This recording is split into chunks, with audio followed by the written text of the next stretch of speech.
Hello दोस्तों, आप सभी का स्वागत है आपके अपने यूट्यूब चैनल संजीवनी पे। जैसा कि आप सभी को पता है कि यहाँ पर यूपीपीसीएल टी2 एग्ज़ाम के लिए सीरीज चल रही है अंतिम प्रहार के नाम से, जिसमें टेक्निकल और कंप्यूटर की अलग अलग वीडियो अपलोड हो रही है। बहुत सारे मल्टीपल चॉइस क्वेश्चन करा दिए गए हैं, तो जिन्होंने नहीं देखा हो जाके प्ले लिस्ट में देख लीजिए। ये क्वेश्चन आपके लिए बहुत ही इंपॉर्टेंट होने वाले हैं आपके एग्ज़ाम के लिए, ठीक है, बहुत ही इंपॉर्टेंट होने वाले हैं। तो आइए बिना टाइम गवाए हम इसको स्टार्ट करते हैं। एक रिक्वेस्ट है, जिन्होंने चैनल को सब्सक्राइब नहीं किया वो चैनल को सब्सक्राइब कर लीजिए ऐसे ही कंटेंट पाने के लिए, क्योंकि ये बहुत सर्च करने पर आपके लिए लाया जाता है। धन्यवाद। आइए हम लोग स्टार्ट करते हैं। फर्स्ट क्वेश्चन आपका कुछ इस तरह है कि एक मेगर में नियंत्रण वाला घूर्ण को डैश द्वारा प्रदत्त किया जाता है। बताइए, कुंडली के द्वारा, हिस्टेरेसिस धारा के द्वारा, स्प्रिंग के द्वारा या भंवर धारा के द्वारा। बताइए। तो ये होता है कुंडली के द्वारा, ठीक है। आगे देखते हैं। पोटेंशियोमीटर का नियोजन निर्भर करता है। बताइए किस पे नियोजन निर्भर करता है? इसके तार के व्यास पर, इसके तार की लंबाई पर, इसके तार के आयतन पर या ए और बी दोनों पर। तो इनमें से आंसर क्या होगा? बताइए। पोटेंशियोमीटर का नियोजन किस पे निर्भर करता है? तो इसके तार की लंबाई पर निर्भर करता है, ठीक है। आगे देखते हैं।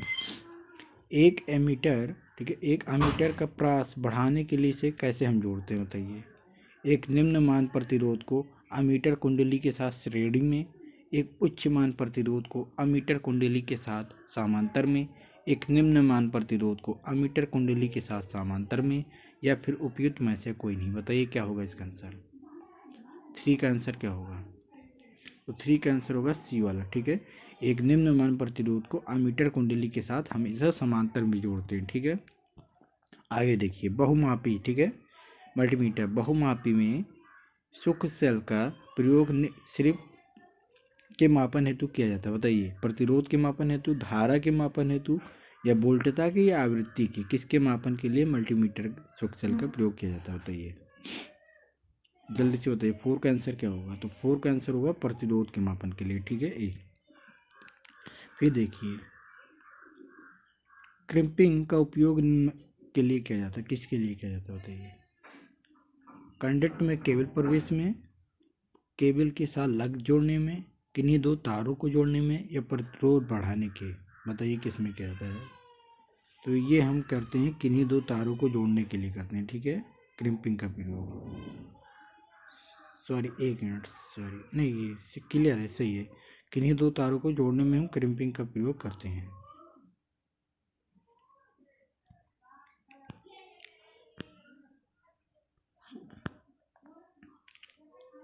निम्न में से कौन सा कथन असत्य है? बताइए। अमीटर को समांतर में जोड़ना चाहिए, वोल्ट मीटर में उच्च प्रतिरोध होना चाहिए, वोल्ट मीटर को समांतर में जोड़ना चाहिए, अमीटर में निम्न प्रतिरोध होना चाहिए। बताइए इनमें से कौन सा असत्य है?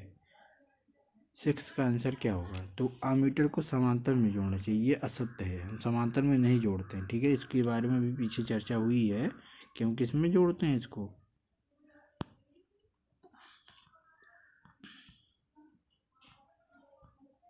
समांतर में नहीं जोड़ना चाहिए, ठीक है। आगे देखते हैं। किसी धारा मापी में कोई शंट समांतर क्रम में लगा हुआ है। इस धारा मापी को परिपथ में श्रेणी क्रम में संयोजित किया जाता है, ठीक है। अब इस संपूर्ण युक्ति को हम क्या कहेंगे? अमीटर कहेंगे, डायनमोमीटर कहेंगे, ओम मीटर कहेंगे, या वोल्ट मीटर कहेंगे? बताइए क्या कहेंगे? क्वेश्चन फिर से पढ़ लीजिए। किसी धारा मापी में कोई शंट समांतर क्रम में लगा हुआ है। इस धारा मापी को परिपथ में श्रेणी क्रम में संयोजित किया गया है। अब इस संपूर्ण युक्ति को हम क्या कहेंगे? अमीटर कहेंगे, डायनमोमीटर कहेंगे, ओम मीटर कहेंगे, या वोल्ट मीटर कहेंगे? इसको हम अमीटर कहेंगे, ठीक है। निम्न में से किसका माप पोटेंशियोमीटर से नहीं किया जा सकता? बताइए। विद्युत धारा का, वोल्टेज का, पावर का, प्रतिरोध का, किसका है जो हम पोटेंशियोमीटर से नहीं कर सकते हैं? 8 का आंसर क्या होगा? तो हम पावर का पोटेंशियोमीटर से नहीं कर सकते, ठीक है। आगे देखते हैं। घरेलू ऊर्जा मीटर को पढ़ा जाता है, किस में पढ़ा जाता है? कैलोरी में, किलोवाट में, वाट घंटा में, किलोवाट घंटा में, किस में पढ़ा जाता है? बताइए।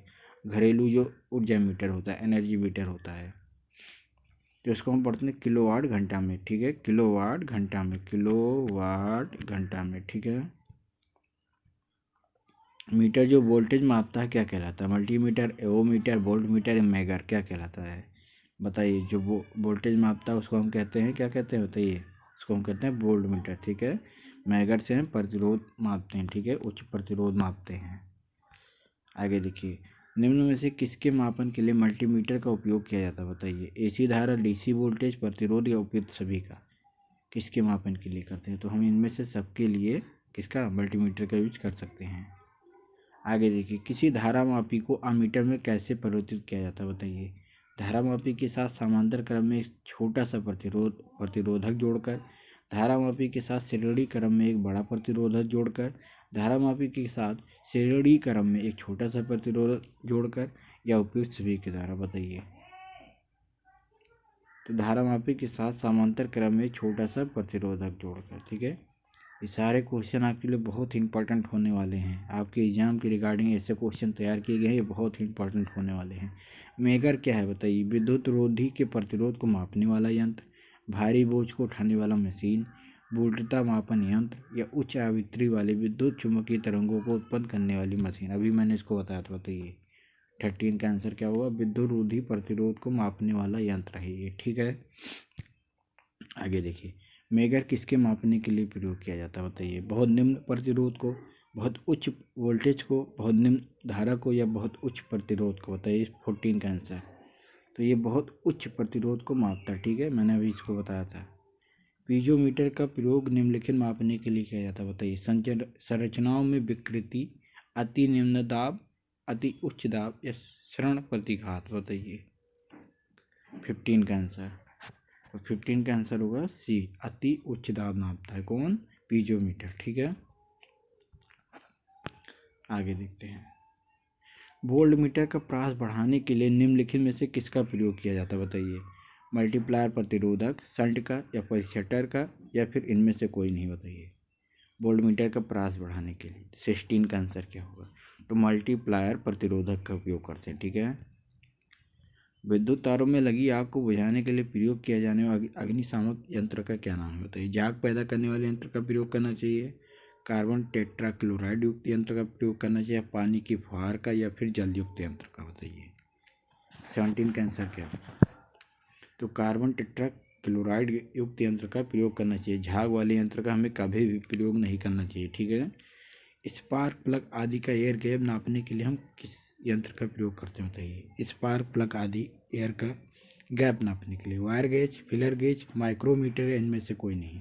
18 का आंसर क्या होगा, तो ये है आपका फिलर गेज, ठीक है, फिलर गेज। विद्युत चालकता की यूनिट है, बताइए कौन सी है। महो प्रति मीटर, महो प्रति मीटर, या ओल प्रति मीटर, या ओम प्रति मीटर, बताइए। विद्युत चालकता की यूनिट इकाई क्या है, 19 का आंसर होगा महो प्रति मीटर, ठीक है। निम्न में से कौन सा सबसे अधिक भारी है, बताइए। अणु है, इलेक्ट्रॉन है, परमाणु है, प्रोटॉन है, सबसे भारी का कौन सा है, बताइए। तो अणु जो है सबसे भारी होता है, ठीक है। आगे देखिए, दो विद्युत संपर्कों के बीच स्पार्किंग घटाने के लिए निम्नलिखित को निर्दिष्ट कराया जाता है, बताइए। संपर्कों के साथ समांतर में कैपेसिटर लगाया जाता है, प्रत्येक संपर्क के साथ श्रेणी में कैपेसिटर लगाया जाता है, लाइन में प्रतिरोध दिया जाता है, या फिर इनमें से कोई नहीं। 21 का आंसर सही से बताइए क्या होगा। सारे क्वेश्चन आपके लिए बहुत ही इंपॉर्टेंट साबित होंगे, बहुत इंपॉर्टेंट होने वाले हैं। 21 का आंसर होगा संपर्कों के साथ समांतर में कैपेसिटर लगाते हैं, ठीक है। ओम का नियम लागू नहीं होता, ओम का नियम जो है किस पे लागू नहीं होता, आप बताइए। ओम का नियम किस पे लागू नहीं होता, बताइए। इलेक्ट्रॉन के प्रतिरोध पर, अर्धचालक पर, उच्च वोल्टेज परिपथ पर, या एसी परिपथ पर। 22 का आंसर होगा अर्धचालकों पे ओम का नियम लागू नहीं होता, ठीक है।